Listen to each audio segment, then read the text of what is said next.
This driver flashed his high beams at me to warn me about a moose and almost got me killed. Over the next 20 minutes, we're breaking down the terrifying physics, vehicle mechanics, and the dangerous myths of highway survival.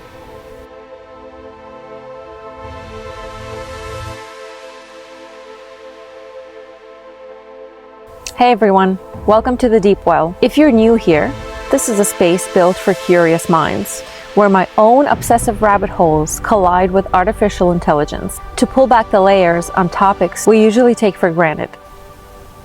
Before we jump into the data today, a quick boundary marker. I use AI models to help synthesize complex research and run these scenarios. But AI is a tool for exploration, not absolute truth. Always use your own critical thinking and do your own research. And please remember to be kind to everybody everywhere, including in the comments section down below. Now, let's head down the well. It all began with a simple question. What is the safest speed to hit a moose in your car? There is no safe speed to hit a moose, but your safest option is to brake as hard as possible to achieve the lowest possible speed before impact. Unlike hitting a smaller animal, hitting a moose is uniquely catastrophic due to its biology. A moose stands on long, slender legs, placing its massive 1,000+ pound body directly at windshield level for most cars. When a car strikes a moose, the bumper clips the legs and the heavy torso crashes directly through the windshield and onto the roof of the passenger cabin. Crucial impact tactics. Brake hard.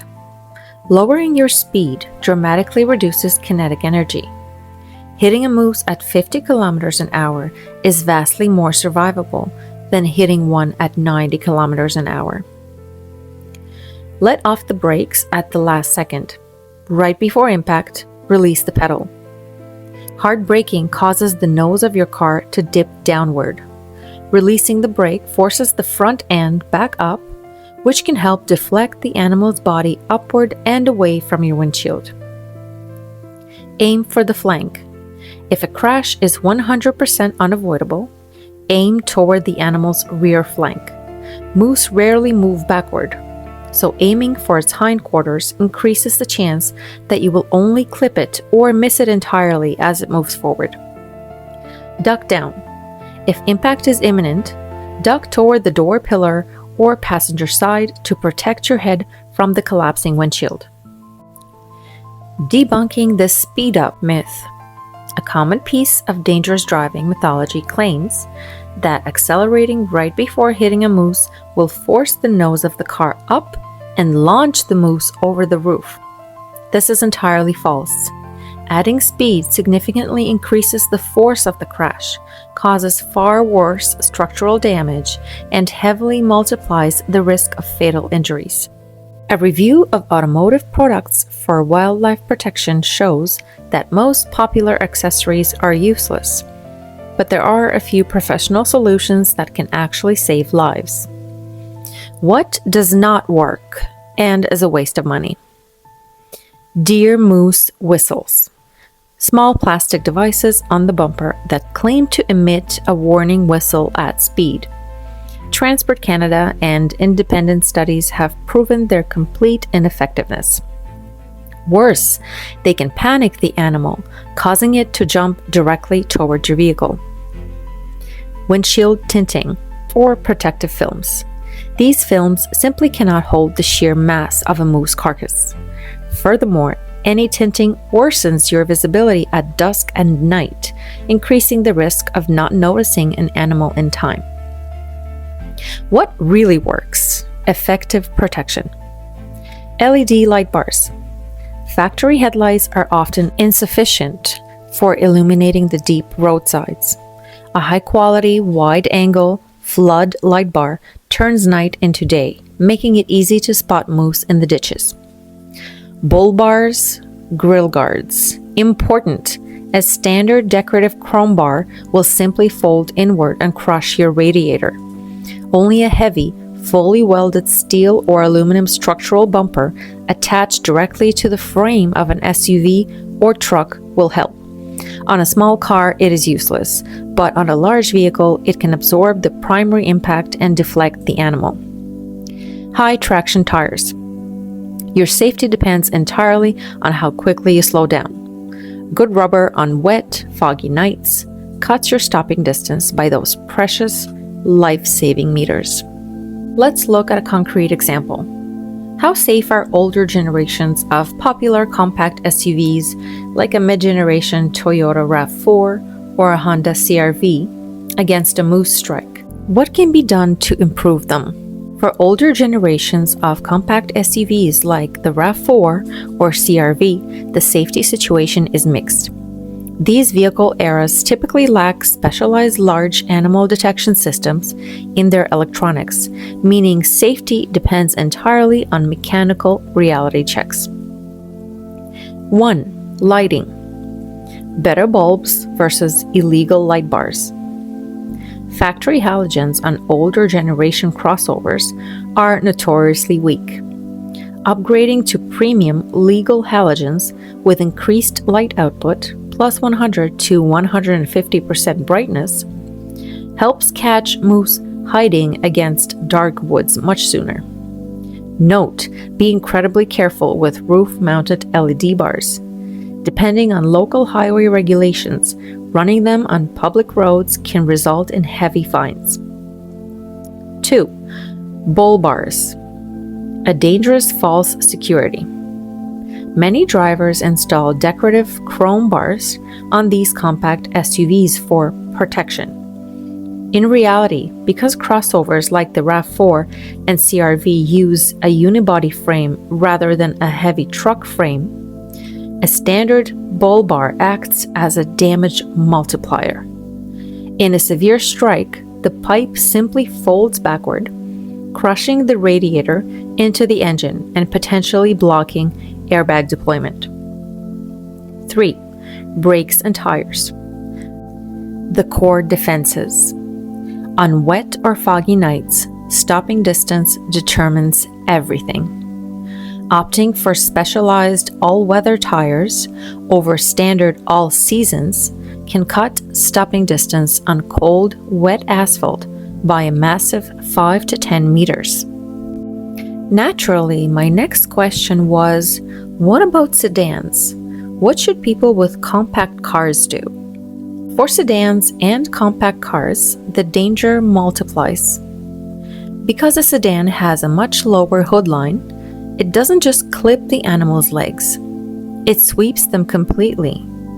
The entire 1,000-pound mass of the moose is launched directly into the windshield and front roof pillars with zero obstruction. On a low-profile car, the roof structure is the only thing left to absorb the impact. If you drive a sedan, your survival strategy requires two distinct counterintuitive shifts. Consider the swerve exception. While standard driving advice warns you never to swerve for smaller wildlife like deer, traffic safety agencies note that for a moose, if stopping in time is physically impossible, a controlled swerve toward the animal's rear flank may be your only viable option to avoid lethal cabin intrusion.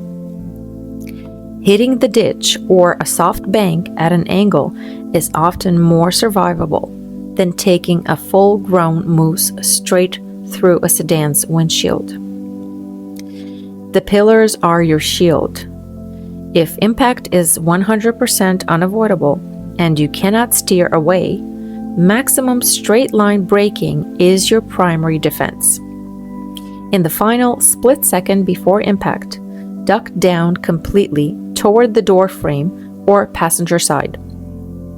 The center of a sedan's windshield offers zero structural resistance, but the outer door pillars are reinforced steel and are far more capable of holding up under the weight of the carcass. Then I asked, which vehicles actually have large animal detection built into their safety systems? While almost every modern car built today has standard automatic emergency braking for pedestrians, cyclists, and other vehicles, true large animal detection is a much rarer, highly specialized technology. The undisputed pioneer and leader in this space is Volvo. Here's how the automotive industry currently breaks down when it comes to detecting a moose in the dark. 1. The Volvo standard, city safety. Starting with their 90 and 60 series models, Volvo made large animal detection a standard feature. Because Volvo is a Scandinavian company based in Sweden, they engineered their safety suite specifically to deal with the exact same moose collision crisis that drivers face in places like Newfoundland.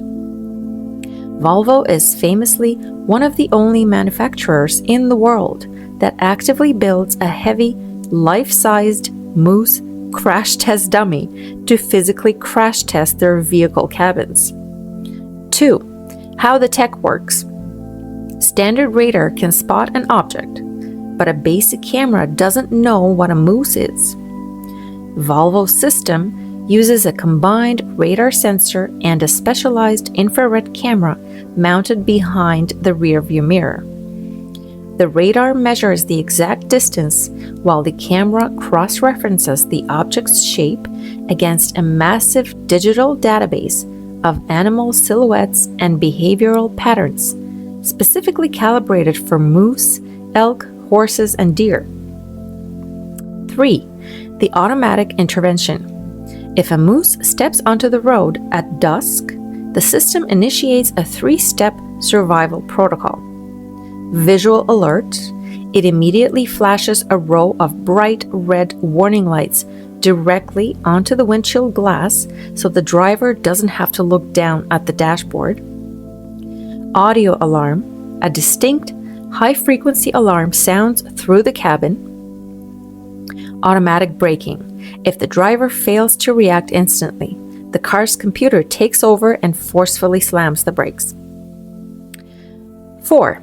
Other premium brands.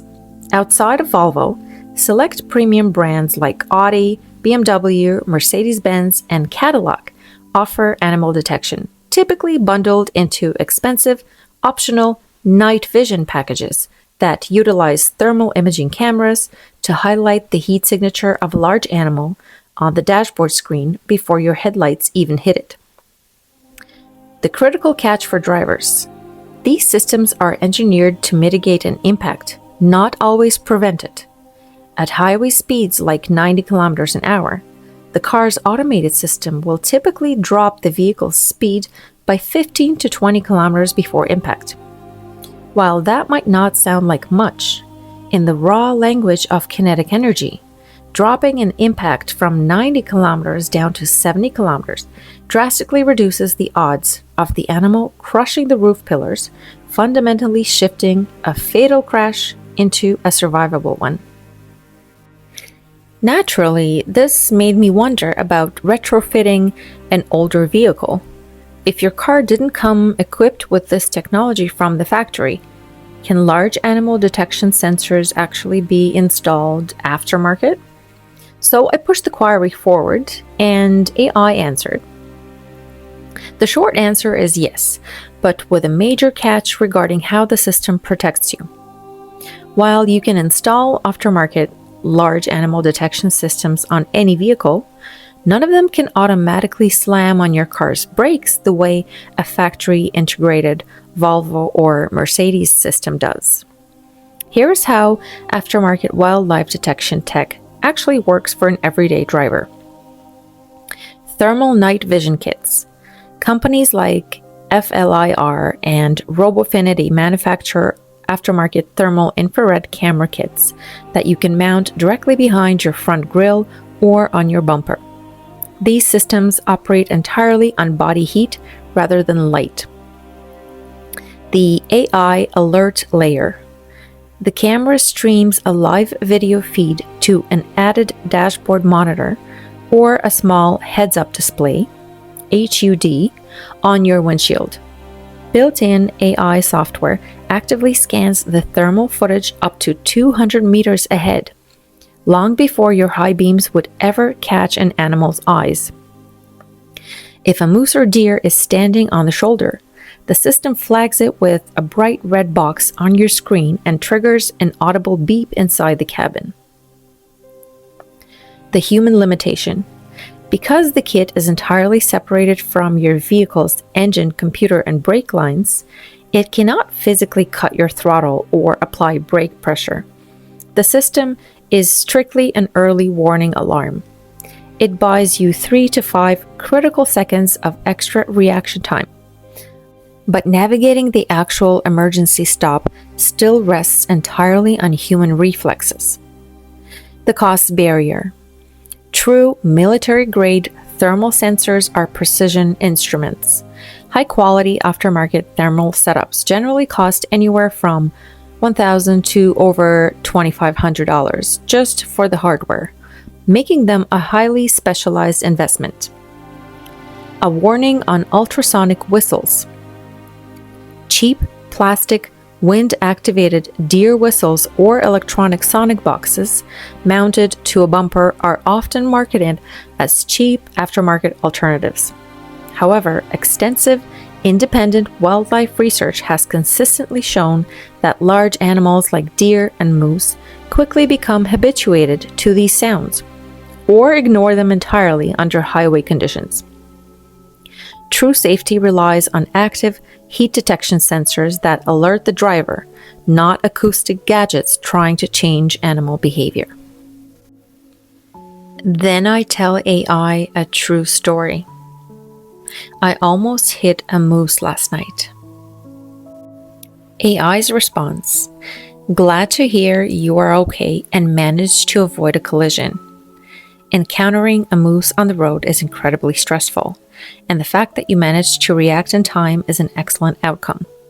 Since you are in Newfoundland, where moose density is among the highest in the world, such situations are unfortunately not uncommon here. After such a major scare, your body can remain in a state of stress for quite a while. What to do immediately after such a situation? Give yourself time to cool down. Adrenaline spikes after a near miss. Pull over to the shoulder, turn on your hazard lights, and take a few minutes to breathe until your hands stop shaking. Report the moose. If the animal remains standing on or very close to a busy road, call the police or the local wildlife management agency. This could save the next driver's life. How to minimize risks in the future. Specific times of day. Moose are most active at twilight, dawn and dusk, and at night. At these times, they blend in with the darkness, and unlike deer, their eyes barely reflect headlight glare due to their height. Scan the shoulders. Don't just look at the road directly ahead of you. Constantly scan the right and left ditches for movement or silhouettes. Use high beams. Keep them on whenever there is no oncoming traffic to give yourself extra seconds to react. Slow down in signed zones. Reduce your speed by 10 to 15 kilometers an hour below the limit in sections marked with "Watch for Moose" signs. So at that point, I mentioned to AI something about our local warning system. In Newfoundland, historically, it has been known amongst drivers that if you see someone flashing their lights at you, that is a moose warning. However, last night, when I almost hit a moose, made me question that method. When I almost hit a moose last night, I noticed a person in the oncoming lane flashing his high beams.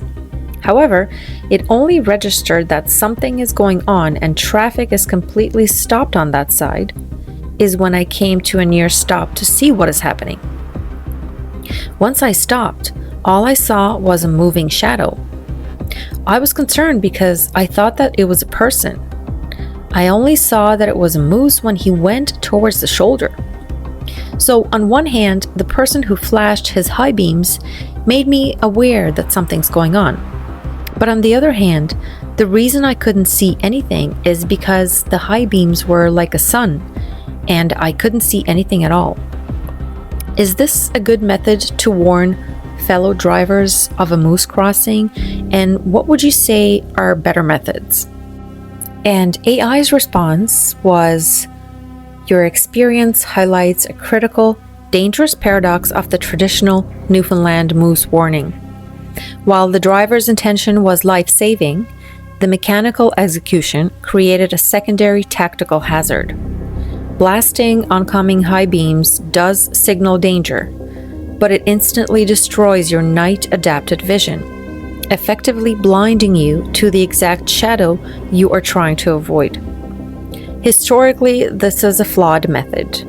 A much safer, tactically superior way to warn oncoming drivers without blinding them is to rapidly cycle your hazard lights on and off, or quickly flick your daytime running lights completely off and on. This creates an undeniable visual alert on a dark road without throwing a wall of white light into the other driver's windshield, allowing them to slow down while maintaining their critical night vision to scan the ditches. But realizing how our headlights trap these giants is only part of the story. What happens when you step away from the pavement, step past the tree line, and meet a 1,000-pound herbivore face to face on a remote trail? The survival rules completely flip. Part 2 is live right now down the well. Click the link on your screen or in the description down below. And I'll see you on the next one.